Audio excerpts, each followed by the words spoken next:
people of Ghana, is your Nigerian girl pleasure bringing you political news in our channel Ghanatube. The IGP has actually been called on to immediately arrest the MPs who destroyed the state's property.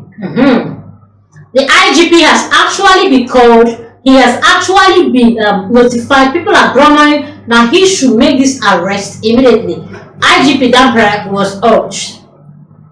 Teacher Rainsford Jampa, a political theory speaker at the College of Ghana, has encouraged the Examiner General of Police, IGP, Dr. George Kofu Dampere, to make a quick move against individuals for Parliament MPs who harmed state properties during the tumultuous meeting at the arrangement panel. He required the MPs to be captured and considered responsible under the law.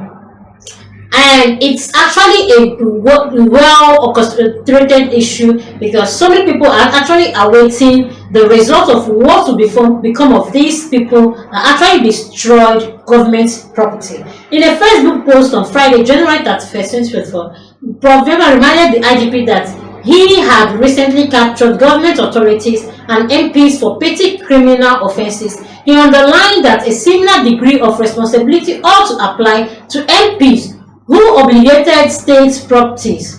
Dear IGP Dampere, you have captured government authorities and MPs for traffic offence previously. Ghanaians expect that each MP who harmed state property has been captured and managed by law, he also composed. This is actually his tweet.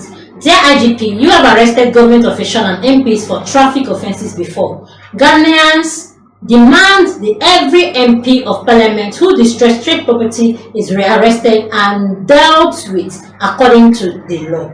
Just as we know recently, an alteration actually sprang on in the Parliament, while some tables and some other properties like tables, microphones, and some other government properties were actually damaged by the said MPs. And this is how people have actually come out to grumble that such people should be arrested immediately. Just same way some MPs and others were arrested for going against the traffic rules. His assertion followed a conflict at the arrangement panel, where the greater part and minority conflict over the reviewing system. The fights brought about tables and mouthpieces being obstructed, compelling the meeting to be deferred.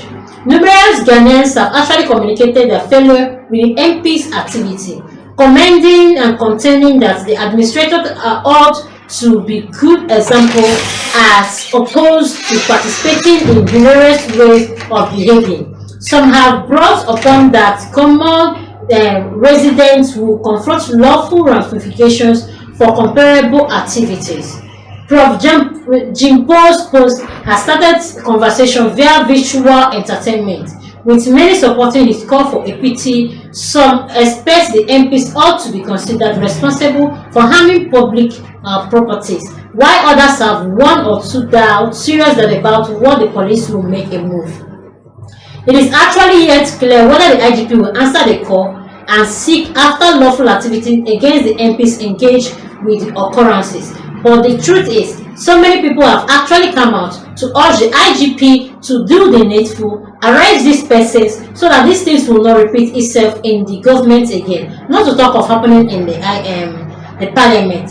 And this has just been causing a lot of conversations, bringing a lot of things to the government, as they've actually come out to say that these things should be handled immediately and not to wait on to actually see what is going on. Therein, see as just what happened as NPP supporters base that got the attention of many people. The support base of Ghana's New Patriotic Party has seen a significant decline from 35% in November 2024 to 21% in February 2021. That's to say NPP is actually NDC is actually gaining more power as the NPP is decreasing more and more. According to a recent survey conducted by Global Info Analytics, this marked a notable shift in the political landscape ahead of the upcoming election as the party struggles to maintain its momentum.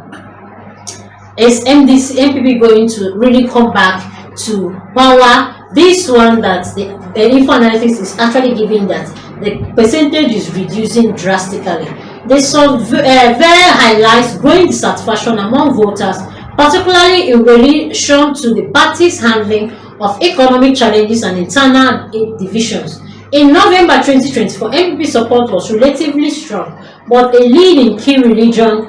But by February 2025, the party fortunes have drastically shifted. Various factors, including economic hardship, inflation, and unemployment, has contributed to the decline of their popularity. Voters have actually ever expressed frustration with the government's inability to address rising living costs and create sustainable jobs. Additionally, internal conflicts within the party and leadership challenges have further weakened its appeal.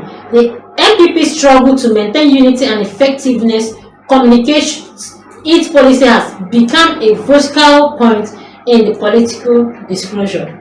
Therein, we've actually been given some headlines that in NPP as a party, the elders are actually having serious issues fighting themselves, and so many of them are actually coming out to say that Dr. Bawumia will not be the preferred candidate of their primaries again. Why some people are championing and bringing Kennedy Japo. The thing is that they are actually divided in the party, and maybe that is what is causing this drastic reduction with this info analytics. Not just that, the voters also express frustration in the inability of creating jobs, living costs of hardship and every other thing. Yet, the conflict within the party and the leadership challenge is actually the prominent thing that has actually been giving issues to these people. As February 25 poll result shows, the NPP now faces increased competition from other parties, particularly the National Democratic Congress (NDC), which has gained transition to key areas. The NDC's ability to present an unified front, address the issue voters care about, has made it a strong contender in the upcoming election.